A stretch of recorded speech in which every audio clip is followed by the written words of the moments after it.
question is, would it be a better way to just promote science rather than be negative? Is that the point?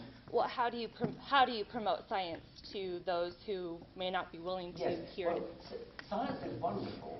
I think one of the problems with promoting science is that many people promote it as useful, which of course it is, and you can't deny that. That's extremely important. But it's also wonderful, and it's sort of the Carl Sagan approach to promoting science, as opposed to what I call the non-stick frying pan approach. The space enterprise could be sold by the fact that a byproduct of it was the development of non-stick frying pans, but that's not a good reason to go into space. A good reason to go into space is something more poetic than that.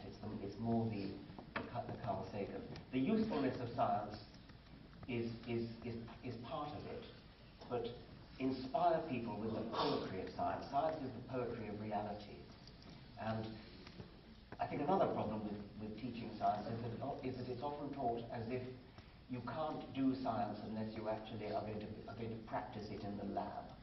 This is the Bunsen-Burner school of science teaching.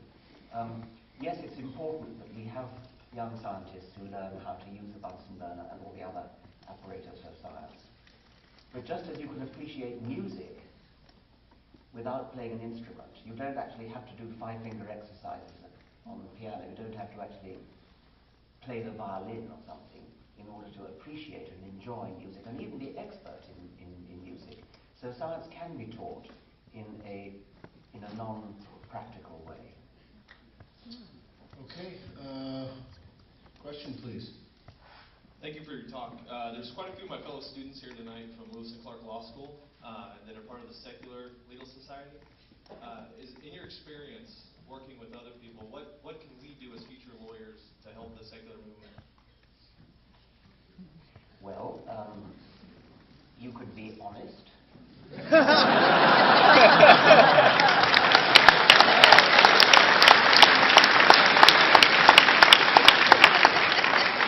As all the best lawyers are. Some of my best friends are lawyers. There are major things you could do. You could fight against the tax exemption, the automatic tax exemption of religious organizations.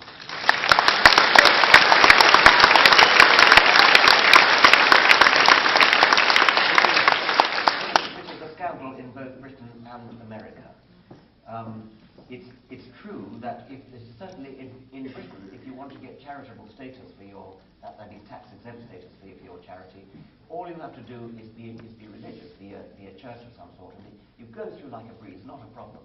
I set up a foundation. It took me 2 years to get it given charitable tax exempt status for promoting reason and science. And I got a letter from the British Charity Commission, which is the body that decides this. And the letter said, please inform us how science benefits humanity.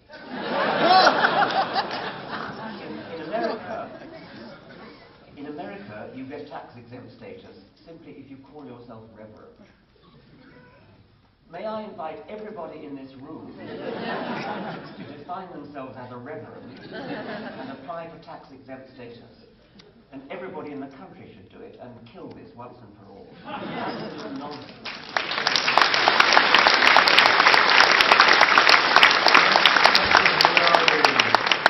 Where are we? Who has the mic?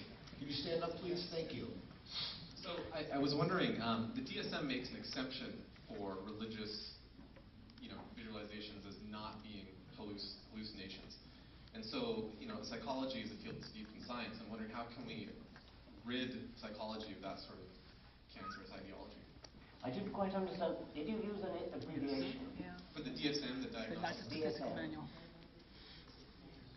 Diagnostic Statistical Manual. It's what the psychologists use to make diagnoses for mental illness. I don't know about that, obviously, or I would have queried it.